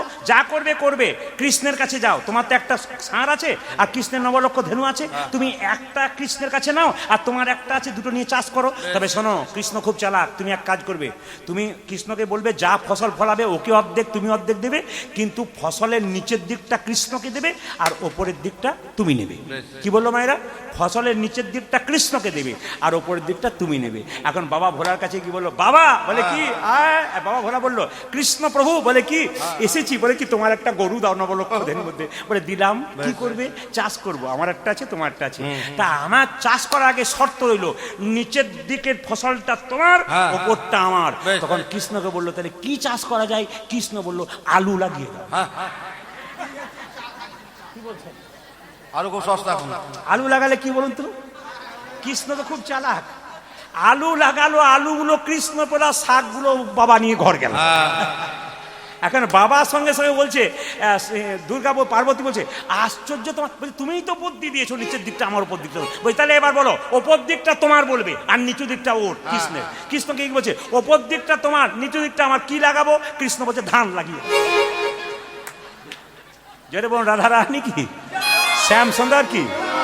না না, আপনাদেরকে ছাড়তে ইচ্ছে হচ্ছে না, কিন্তু কি করব বলুন, ঘড়ির কাঁটা খুব বদমাইশ। এই বেটা খালি নিজের কথা মানছে। 8টা বেজে আছে। কটা বাজে? তবু 11:15 বেজে গেল। আমার কথা ছিল 3 ঘন্টা। তো এখন কিছু মনে করবে না, এরা মাঝে মাঝে যেতে হয় বাড়ি, তো অনেক দূরে দূরে বাড়ি যেতে হয়, এই জন্য চলবে। আজকে যাবে না, না এখানে থাকবে। রাধা রানী কি, শ্যাম সুন্দর কি, মদন মোহন কি। মায়েরা তাহলে মন্ত্রী বলল স্যার আলেকজান্ডারকে, আপনি যখন মরে যাবেন আপনার হাতটা দুলতে দুলতে যাবে। বলে হ্যাঁ। 4 জন ডাক্তার কাঁধে নেবে। বলে হ্যাঁ। স্যার আমি জিজ্ঞেস করছি 4 জন ডাক্তার কাঁদে নেবে কেন? সম্রাট আলেকজান্ডার কি সুন্দর বুদ্ধি দিল দেখুন, আমি জগৎকে শেখাতে চাই, আসে যদি ডাক্তার তবে কি করিবে ডাক্তার? কি করিবি ডাকিত? সম্রাট আলেকজান্ডার বলল ডাক্তার কাঁধে নিয়ে যাবে, তোমরা কাঁধে নেবে না, জগৎকে শেখাবো। আসে যদি ডাক্তার কি করিবে ডাক্তার শুধু সুস্থ করতে পারে, বাঁচাতে পারে না। কেন? উত্তম কুমার যখন মারা গেল, মহানায়ক উত্তম কুমার, হোম চিকিৎসককে সাংবাদিকরা জিজ্ঞেস করেছিল তুমি তাকে বাঁচাতে পারলে না? বলে হ্যাঁ, এর আগে 25 বার বাঁচালাম, 26 বার যখন ডাক এলো আমার বাবার ক্ষমতা নেই, আমি বাঁচাতে পারি। 2, আচ্ছা স্যার আপনি যখন যাবেন তখন হাতটা দুলতে দুলতে যাবেন কেন উপর হয়ে? সম্রাট আলেকজান্ডার বলল জগৎকে শেখাতে চাই, 10 ভাগ 7 ভাগ সম্পত্তির মধ্যে 1 ভাগ সম্পত্তির মালিক আমি, জগৎকে দেখাতে চাই কি নিয়ে এলাম আর কি নিয়ে গেলাম, কি নিয়ে এলাম কি নিয়ে গেল আর কি নিয়ে গেলাম, কি নিয়ে গেল খালি হাতে এলাম আর খালি হাতে গেলাম। গেল। মায়েরা, স্বামী যদি 10 দিনের জন্য বাইরে যায়, কত যত্ন করেন, আদর করেন, ভালো ভালো খাবার খাওয়ান। স্বামীর দেহ থেকে যেদিন প্রাণ বেরিয়ে যায়, পাড়ার লোককে ডেকে কি বলবেন? মরাটা বাসমরা হয়ে যাবে, মরাটা বাসমরা হয়ে যাবে, আস্তে আস্তে মরাটা বাসমরা হয়ে যাবে। মায়েরা তুলসী তলার কাঁচা মাটিতে কাঁচা মাছের মাচা তৈরি করে ছেঁড়া তালাই দিয়ে বেঁধে দেন। পশ্চিমবাংলার বিখ্যাত বাউল শিল্পী বলছে যতই আমার আমার করো, ওগো শেষের দিনে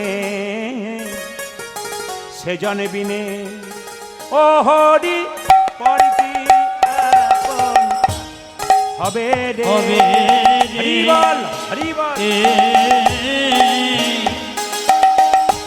শেষে দিনে আহা, সেজন আহা, ও হরি হরি কি হবে রে। আহা, শেষে দিনে সেজন কেউ বা কাটে ষাঁড়ের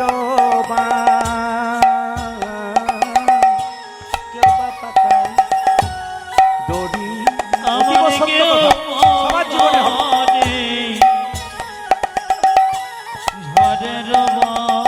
এই ঘটনাটি সবার জীবনে ঘটবে, প্রত্যেক জীবন। কেউ বাবা কয় করি কেউ বা কাটে ষাঁড়ের কেউ বা পাকায় দড়ি, কেউ বা কাটে ঝাড়ের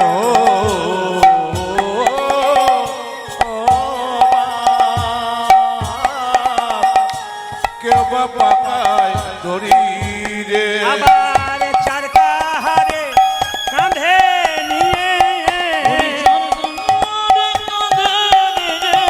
চারকাহারে কাঁধে নিয়ে তারে কাখারে কাঁধে নিয়ে কি বলবে? ওগো বলবে হরি হরি হরি বল। বলবে হরে হরি গো, ইয়োগো বলবে হরে হরি গো, বলবে হরে হরি গো, ইয়োগো বলবে হরি হরি গো। বলবে হরে হরি গো। শেষে দিনে সেজন ভাইরা, কেউ যদি মারা যায়, স্ত্রী পুত্র কন্যা 2-4 দিনের জন্য কাঁদে, একজন সারা জীবন কাঁদে।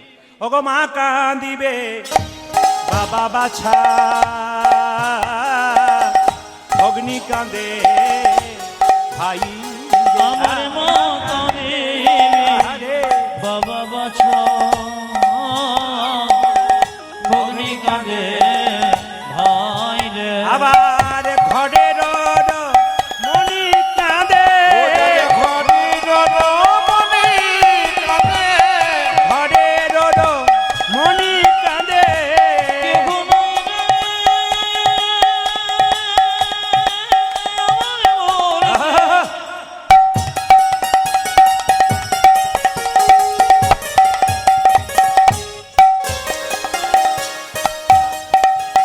এই সংসারে আমার বলতে আর কে গো রাধে রাধে। কে গো না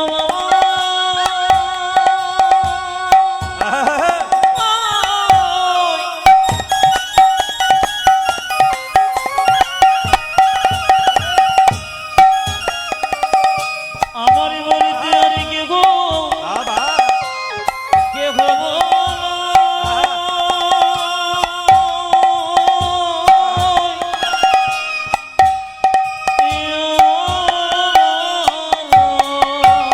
আরে ঘরের রমণে।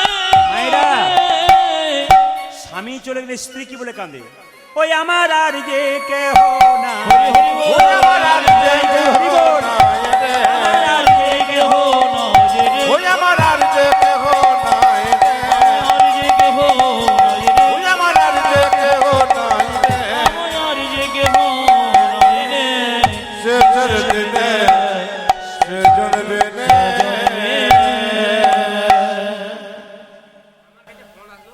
আমাদের ক্লাবের 14-15টা ইয়ং ছেলে আছে, বিয়ে কেন হচ্ছে না একটু বলুন। মেয়ে নাই, ওদের বয়সে ওনারা আমাকে ফোন করছে, বলছে তুমি তো বসে আছো।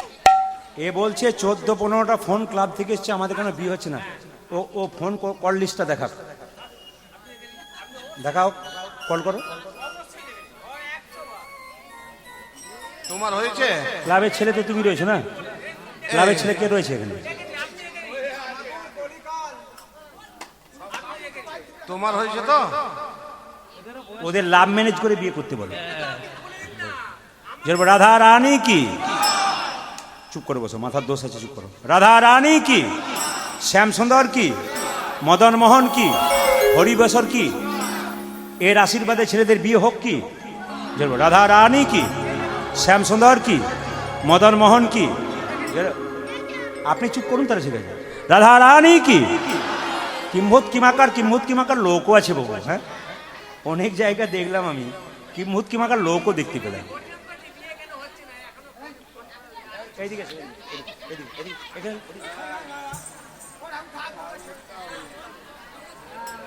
মালা পড়ো, মালা পড়ো। একে বলো, আপনার কমিটি ছেড়ে বলুন, এ কি বলছে দেখুন, বলুন, বলো। হ্যালো পলাশ, আমাকে এটা বিরক্ত করলে হয় না। ইনি আমার উপর রাগ করছেন, ইনি আমার উপর রাগ করছেন, ঠিক আছে? ইনি আমার উপর রাগ করছেন। এনে মালাটা ওনার দিকে পড়াই দেবেন না, বিয়ে হয়ে যাবে। আপনারা সবাই আশীর্বাদ করে মাথার দোষটা যেন কেটে যায়। একজন শিক্ষিত ভদ্র ছেলে, এখানে বহু কম বয়সে বাচ্চা ছেলেরা কীর্তন শুনছে, একজন শিক্ষিত ভদ্র ছেলের পরিচয় এটা হয় না কি বলছেন? আশীর্বাদ করুন যেন মাথাটা ঠিক থাকে আর কি। যে রাধা রানী কি, শ্যামসুন্দর কি, ওখানেও খাই ফোন আসছে, আর ফোনটা বলছে আমার ফোন আসছে, মিথ্যা কথা বলছি জোরে। যে রাধা রানী কি, শ্যামসুন্দর কি। আচ্ছা মায়েরা, রঘুনন্দনের জন্ম হবে, সবাই একটু মাথায় কাপড় নিন, যেন প্রসাদ পাবেন আপনার সবাই মিলে একসঙ্গে। মায়েরা বলুন তো, কি বার দিন রঘুনন্দনের জন্ম হয়েছিল? হ্যাঁ, সেদিন কি পুজো ছিল জানেন? সেদিন মা সরস্বতী পুজো ছিল। সবাই মিলে একটু হাততালি দিন, হাততে যেন উরুধ্বনি দিয়ে। আহা হেন কালে জনমিল শির ঘুনন্দন, হেন কালে জনমিল শির ঘুনন্দন।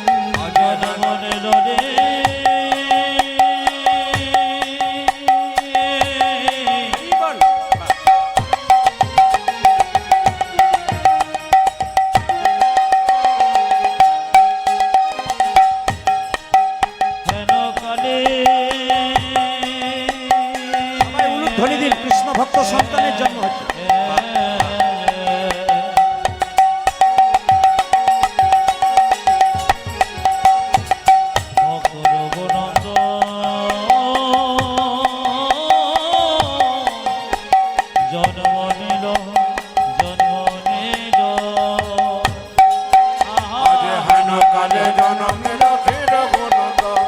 মুকুন্দ দাসেরি তাহা আনন্দিত মন, মুকুন্দ দাসেরি তাহা আনন্দিত মন। আনন্দ ধরে না, আনন্দ ধরে না, মুকুন্দ দাসের মনে আনন্দ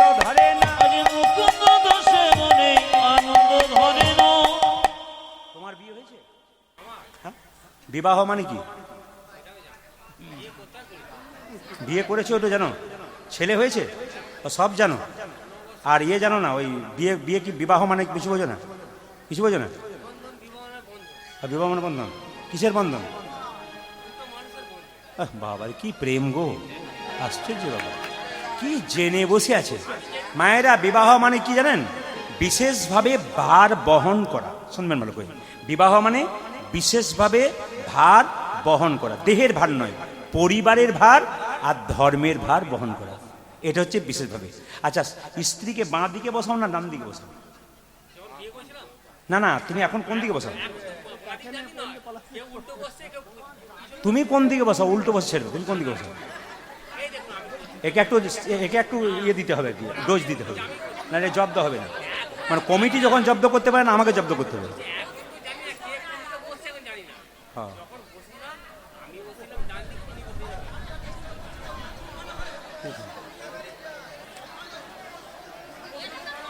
এত হাজার হাজার মানুষ শুনছে, আর তোমার একটু লজ্জা করা দরকার যে এত হাজার মানুষ শুনছে, আর তুমি একটা বাজে বাজে ভক্ত শুনছেন কত? দেখছো কেমন দিচ্ছে তোমাকে? তোমার মান সম্মানটা কোথায় রইলো? তোমার একটা শিক্ষিত ছেলে নাও তুমি, সে ভেতরে তোমার শিক্ষা দীক্ষা নাই? ছি ছি ছি ছি। মায়েরা, কমিটির মধ্যে পরে বলে কি করবে? ওরা ভয় বলতে পারছে না, কাল সকালে আবার গন্ডগোল করবে, এই জন্য ওরা বলতে পারছে না। আমি তো বুঝতে পারছি, সব তো ঘরে ঘরে লোক, কি করবেন? কিন্তু এগুলো মাথায় রাখবেন, যদি এরকম করে না, ভালো কীর্তনিয়ার আসবে না, কিন্তু একবার 100% ভালো কীর্তনিয়ার কোনদিন এখানে আসবে না। কেন এরা ভালো কীর্তন হচ্ছে, সে সময় দাদা প্রতিবাদ করলেন বলে চুপ করে গেল না, যে কেউ প্রতিবাদ দাদা করলেন বলে চুপ করে গেল, তাছাড়া কেউ কেউ প্রতিবাদ করছে না, অথচ এখানে ইয়ে করছে, আহা হেন কালে জনমিল শির ঘূর্ণন্দন, মুকুন্দ দাসেরি তাহা আনন্দিত মন, মুকুন্দ দাসেরি তাহা আনন্দিত মন, মুকুন্দ দাসের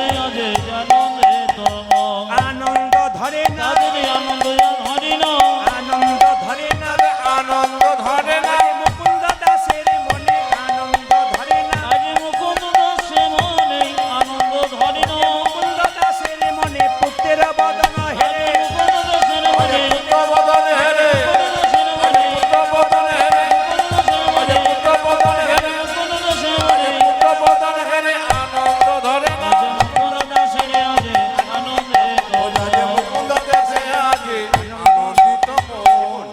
এই ছেলে জন্ম নিল, নাম রাখলো কি? ও রঘুনন্দন। আচ্ছা বাবা, কিছু মনে করবেন না, এই যে কীর্তন হচ্ছে এখানে শুধুমাত্র গ্রামের মানুষ কীর্তন শুনছে তা নয়, পার্শ্ববর্তী গ্রাম থেকে অনেক ভদ্র ভক্তরা এসছেন। ওনারা কিন্তু বাড়িতে গিয়ে বলবেন যে এমন একটা আসর গেলাম যেখানে প্রতিবাদ করতে পারছে না। আপনারা যখন কীর্তন করাবেন, অনুষ্ঠান যখন মিটিং করবেন, কমিটির কাছে নির্দেশ হইল, মিটিংয়ের আগে বলবেন যদি কেউ কমিটির মধ্যে থেকে ফালতু বক্তব্য রাখবি, উল্টো পাল্টা করবি, কীর্তন করা আমরা বন্ধ করে দেবো। আপনারা সেই প্রতিবাদটা যদি করতে না পারেন, তাহলে এরকমই চলবে কিন্তু আপনাদের, অথচ আপনাদের মান সম্মানটা নষ্ট হবে। কেন? পার্শ্ববর্তী বাইরে থেকে যারা ভক্ত এসছে তারা কিন্তু বিরক্ত হচ্ছেন। কেন বলুন তো?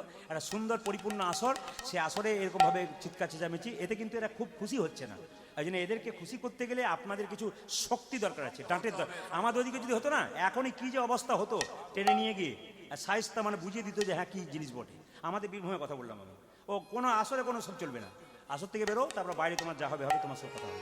মায়েরা, দুই কানে শোনাইল মধুর হরিনাম, দুই কানে শোনা গেল মধুর হরিনাম, দুই কানে শোনাইল মধুর হরিনাম, দুই কানে শোনা ছিল মধুর করে না, হরিনামে শোনালো, মধুর হরিনামে শোনালো, হরিনামে শোনালো, হরিনামে শোনালো, সংসারের কথা শোনার আগে হরিনামে শোনালো, সংসারের কথা শোনার আগে হরিনামে শোনালো, সংসারের কথা শোনার আগে নামে ময় দাহ, সংসারের কথা শোনার আগে নামময় দেহ হলো, নামময় দেহ হলো, কথা শোনার আগে নামময় দেহ হলো, সংসারের কথা শোনার আগে হরিনামে শোনালো, দুই কানে শোনা গেল মধুর হরিনাম, ওঝা যে দুই কানে শোনাইল মধুর করে না। এরা দুই কানে কৃষ্ণ নাম শোনালো। আবার সরস্বতী পুজোর দিনে হলো বলে মা বাবা বলছে, প্রভু এই মা সরস্বতী ইঞ্জিনিয়ার হোক, ডাক্তার হোক, মাস্টার হোক, কিন্তু আশীর্বাদ করো। বলে কি?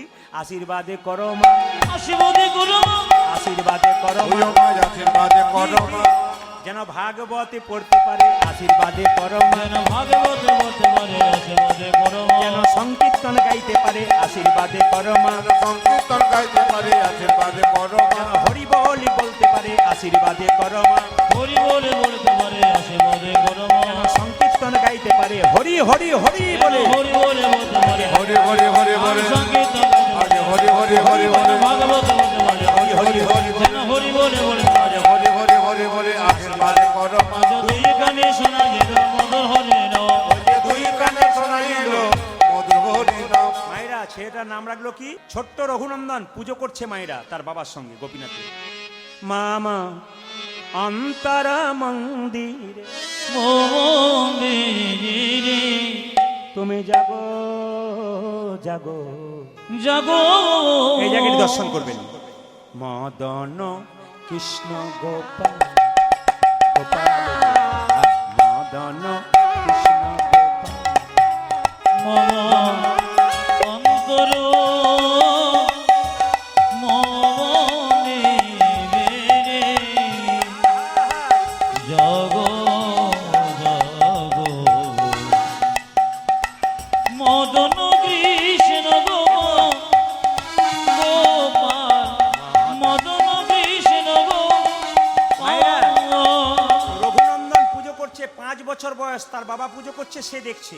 মামা অন্তরা মন্দিরে জাগো জাগো, মদন কৃষ্ণ গোপাল গোপাল রে, মদন কৃষ্ণ গোপাল। অন্তর মন্দিরে জাগো জাগো, মদন কৃষ্ণ গোপাল গোপাল, মদন কৃষ্ণ গোপাল। লয়ে রাধা বাবে এসো ব্রজ ধামে, রোজি রাধা বাবে এসো ব্রজ ধামে, লয়ে রাধা বাবে এসো ব্রজ ধামে। হে প্রাণ ধ্বনি দিন।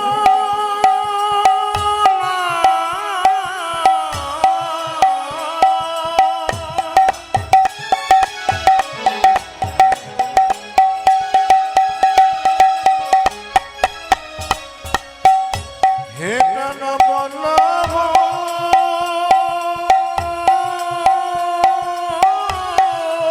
হরি বল হরি বল।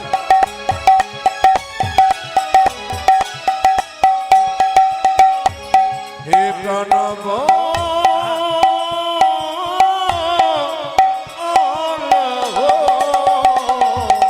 লয়ে রাধা বাবে এসো ব্রজ ধামে, লয়ে রাধা বাবে এসো ব্রজ ধামে। তুমি রোজি রাধা বাবে এসো ব্রজ ধামে, এসো এসো গিরি হরিলা মদন কৃষ্ণ মম অন্তর মন্দিরে জাগো, মদন কৃষ্ণ গোপাল, মদন কৃষ্ণ গোপাল। মদন কৃষ্ণ গোপাল। মায়েরা, বাবা গেল চিকিৎসা করতে আর ছেলে পুজো করছে। ছেলে বলল, বাবা তুমি তো চিকিৎসা করতে চললে, আমি তো মন্ত্র জানি না। বাবা কি বোঝাচ্ছে দেখুন, মন্তর মন্তর মন্ত্র। শুদ্ধ মন যদি থাকে তাহলে মন্ত্রের দরকার হয় না। ভক্ত প্রহ্লাদ ভগবান ভক্ত প্রহ্লাদ হাতে খেয়েছিল, ধুবে হাতে খেয়েছিল, তোর হাতে খাবে, তুই পুজো কর। ছোট্ট ছেলে মায়ের কাছে গেছে, মা আজকে পুজো আমি করব। মা বলছে, তুই পুজো করতে পারবি, মন্ত্র জানিস? বাবা বলেছে, মন্ত্রের দরকার নেই, শুদ্ধ মন থাকলে হবে। তাই নাকি? তোরা বাপ বেটা মিলে যা খুশি তাই করবে। মা রেগে এক থালা নাড়ু দিয়ে দিয়েছে। নাড়ুটা নিয়ে মন্দিরে ছোট্ট রঘু ঢুকেছে মায়েরা। কত বয়স বললাম জোরে বলুন, আর একটু জোরে বলুন, কত বললাম? 5 বছর। আপনাদের বয়স হিসাব করুন, 5 বছর রঘুর বয়স হিসাব করুন। রঘু কেঁদে কেঁদে বলছে, ওগো গোপীনাথ, বাবা তোমাকে কি সুন্দর করে সাজাই, তোমাকে চন্দন দেয় বাবা, কিন্তু আমার চন্দন কেনার পয়সা না। শুনবেন, ছোট বাচ্চাটার আকুতি মিনতি, এমনি এমনি কৃষ্ণ পাওয়া যায় না মা। বাবা তোমাকে সুন্দর করে চন্দন দিয়ে সাজিয়ে দেয়, আমার তো চন্দন কেনার পয়সা নাই। আমার কাছে তুলসী পাতা নাই, গঙ্গা জল নাই, তবে কি তোমার ভজনা করতে পারবো না? তবে সাধুগুরু বৈষ্ণবের মুখে শুনেছি, চন্দন কেনারে পয়সা কারো যদি না থাকে, তবে ভক্তি চন্দন গোবিন্দের চরণে দাও। তুলসী পত্র যদি না থাকে, তবে মন তুলসী গোবিন্দের চরণে দাও। গঙ্গা জল যদি না থাকে, গোবিন্দ দুটো নদী দিয়েছে, একটা যমুনা একটা গঙ্গা। এই নয়নের জল যদি তো নিতাই গৌর হরি বলে দিতে পারে, তবে তার গোবিন্দের কৃপা। হ্যাঁ হ্যাঁ, তোমাকে সুন্দর করে সাজাই তো, আমি তোমাকে কিভাবে সাজাবো জানো? কি সুন্দর গাইছি দেখুন ছোট্ট রঘু। আমি সাজাবো তোমার মোহন সাজি, আশা ছিল বড় মনে মনে। আমি ছোট বাচ্চারা বলছে, বাহ। সাজাবো তোমারে মোহন সাজে, আশা ছিল বড় মনে আমি। মিশাই যায় আমার ভকতি চন্দন, মন কুসুমে দিব তোমার শ্রীচরণ। মিশাইয়া ভক্তি চন্দন, মনে কুসুমে দেব তোমার শ্রীচরণ। মিশাই যায় আমার ভকতি চন্দন, মন কুসুমে দিব তোমার শ্রীচরণ। মেশাইয়া দেব ভকতি চন্দন, মন কুসুম দেব তোমার চরণ। আমি সাজাবো তোমারে মোহন সাজে, আশা ছিল বড় মনে। আমি সাজাবো তোমারে মোহন সাজে, আশা ছিল বড় মনে আমি। তোমাকে এত করে বললাম নাড়ু খাও, ও বুঝতে পেরেছি কেন নাড়ু খাচ্ছ না। ছোট বাচ্চারা বলছে, দরজাটা হাঁ করে খোলা আছে, তোমার লজ্জা করছে? আচ্ছা দরজাটা বন্ধ করে দিলাম। আচ্ছা বাঁশিতে অসুবিধা হচ্ছে? আচ্ছা বাবা তোমার বাঁশিটা নামিয়ে দিই। ছোট বাচ্চা তো যা খুঁজ তাই করছে। বাঁশিটা নামিয়ে দিলাম, এইবার তুমি নাড়ু খাও। পাথরের গোপীনাথ বারবার বলছে নাড়ু খাও নাড়ু খাও। আহা, ছোট্ট রঘুনন্দন গোপীনাথকে নাড়ু খাও বলছে, পাথর গোপীনাথ নাড়ু খাচ্ছে না। তখন কি করলো? ছোট্ট রঘুনন্দন পাথর গোপীনাথের পায়ে মাথা ঢুকছে, গোপীনাথ গোপীনাথ। রক্ত আর চোখের জলে মন্দির ভেসে যাচ্ছে। পাথরের গোপীনাথ বলছে, রঘুরে, লোকে আমায় সোনার থালাই রূপোর থালাই পায়েস দেয়, তুই শুধু চোখের জল নয়, রক্ত দিয়ে আমার চরণ সেবা করলি। রাধে রাধে। আমি যে গীতাতে প্রতিজ্ঞা করেছি তোর হাতে যদি নাড়ু না খাই, আমি যে গীতাতে প্রতিজ্ঞা করেছি পত্রং পুষ্পং ফলং তয়ং যৌমে ভক্তা প্রযচ্ছতি তদহাম পরিতমাস্মানি প্রতাত মম। কেউ যদি ফুল দেয় তাতে গোবিন্দ খুশি হয়, ফুল না পেয়ে কেউ যদি পাতা দেয় তাতে গোবিন্দ খুশি হয়, পাতা না পেয়ে কেউ যদি চোখের জল দেয় তাতে গোবিন্দ খুশি হয়। তুই আমাকে চোখের জল শুধু নয়, রক্ত দিয়ে আমার চরণে সেবা করলি। আমি যদি তোর হাতে একটা নাড়ু না খাই, আমি যে গীতাতে আরো প্রতিজ্ঞা করেছি, যে যথামাং প্রপদ্যন্তে তাংস্ততৈব ভজাম্যহম মমাবৎমানুবর্তন্তে মনুষ্য পার্থ সর্বস্ব। ভগবান নিজের মুখে বললেন, যে আমায় যতখানি ভালোবাসে আমি তাকে তার চাইতে বেশি ভালোবাসি রঘু। পেছন থেকে পাথরে গোপীনাথ বলল, রঘু রঘুনন্দন নাড়ু দে। নারায়ণ, সবচাইতে ভালো লাগলো কি বলুন তো, বাঁ দিকে যারা বসে আছেন, সামনে যারা বসে আছেন, আপনারা যারা বসে আছেন, অনেক দাদা ভাইয়েরা যারা দাঁড়িয়ে আছেন, তাদের মায়েরা দাঁড়িয়েছেন, নমস্কার জানালাম আপনাদেরকে। আপনারা 3.5 ঘন্টা ধরে একই রকম দাঁড়িয়ে আছেন, কষ্ট করে। আপনাদের জন্য ঈশ্বরের কাছে প্রার্থনা করলাম, আপনারা এত কষ্ট করলেন। নমস্কার জানালাম সবার চরণে আপনাদের ভক্তির জন্যে। আপনারা এত সুন্দর বসে আছেন, আর যারা বসে আছেন, যারা জায়গা পায়নি, আমার বাবারা মায়েরা অনেকে দাঁড়িয়ে আছেন, কিন্তু আপনারা বুঝতে পারছেন না, প্রচুর মানুষ দাঁড়িয়ে আছেন। ওদের জন্য ঈশ্বরের কাছে প্রার্থনা করলাম, আপনাদের কৃষ্ণ কৃপা হোক, বাড়ি বাড়ি কৃষ্ণভক্ত সন্তান হোক, আপনারা ভালো থাকুন এবং জীবন আপনার সুন্দর হয়। মায়েরা নিতাই গৌর হরি হরি গৌর। রঘুনন্দন নারদে রঘুনন্দন নারদের গোপীনাথ নারু খাও গোপীনাথ নারু খাও গোপীনাথ নারু খাও গোপীনাথ নারদ এইদিকে অন্যদিন এত নাড়ু খাই না, আজকে সব নাড়ু খেয়ে নিচ্ছে। রঘু জিজ্ঞেস করছে, বাবার হাতে তুমি এত নাড়ু খাও না, আমার হাতে খাচ্ছ কেন? পাথরের গোপীনাথ বলছে, সবাই আমায় ডাকে রে রঘু, তোর মতো এমন করে চোখের জলে ভেসে কেউ ডাকে না।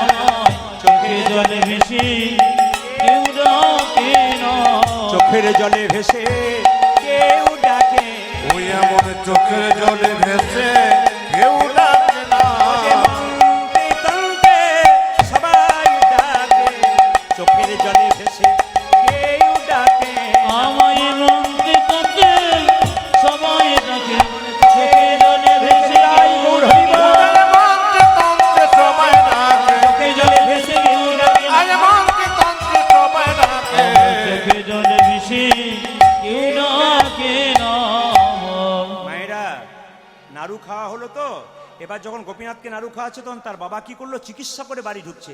আসে যা মুকুন্দ দাস কহে বালো কেরো পায়, আসিও মুকুন্দ কয়ে বালকের ওরে আসে যা মুকুন্দ দাস কহে বালো কেরো পায়। আজ আসে মুকুন্দ দাস কহে পালকের পা প্রসাদনই বিদয়া না দেখি, প্রসাদনবী গজনা দেখি প্রসাদনই বিদয়া না দেখি। প্রসাদনামি দয়া দে এই রঘু, রঘু, সেই সকালবেলা আমি চিকিৎসা করতে গেছি, তুই এখনো পুজো করিসনি? দেখবো কেমন পূজা দিয়ে, আমি দেখিব কেমন পুজো দিয়েছ দেখবো কেমন পূজা দিয়ে। ওই আমি দেখব কেমন পূজা জিতেছ সেই সকালবেলা চিকিৎসা এই মাত্র তুই প্রসাদ নিয়ে যাচ্ছিস। বাবা, আজকে গোপীনাথ সব নাড়ু খেয়েছে, সব নাড়ু খেয়েছে, দেখাতে পারবি? হ্যাঁ গো, দেখাতে পারবো। আচ্ছা বেশ, দরজাটা বন্ধ কর, খিল দিবি না কিন্তু, দরজায় কিছু দিবি না, দরজার বাইরে দাঁড়ালাম, তুই গোপীনাথকে নাড়ু খাও। ছোট্ট রঘুনন্দন গোপীনাথকে বলছে, গোপীনাথ নাড়ু খাও। কিছুক্ষণ আগে এত নাড়ু খেলে এখন যদি একটা নাড়ু না খাও, বাবা আমাকে কলঙ্কের বোঝা দেবে, মিথ্যেবাদী বলবি। নাড়ু খাও বলে পাথরের গোপীনাথকে রঘুনন্দন কাঞ্ছার বলছে। পাথরের গোপীনাথ কোনো মতে নাড়ু খাচ্ছে না। রঘু তখন বলছে, তুমি নাড়ু খাবে না?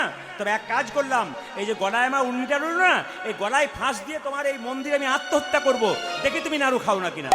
ভগবান মনে মনে ভাবছে, ওরে রঘুনন্দন, তুই যদি আমার মন্দিরে আত্মহত্যা করিস, আর তোর যদি মৃত্যু হয়ে যায়, তোকে যদি বাঁচাতে না পারি, তবে আমার নামে কলঙ্ক হবে, আমার নামে বিপদে পারো না মধুসূদন। যদি বিপদ থেকে রক্ষা না করতে পারি, ওরে রঘু, তুই মরিস না বাপ। রঘুনন্দন নারদে রঘুনন্দন নারদের রঘুনন্দন নারদে রঘুনন্দন নারদে গোপীনাথ নাড়ু খাও, গোপীনাথ নারদ গোপীনাথ নাড়ু খাও। গোপীনাথ নারু খা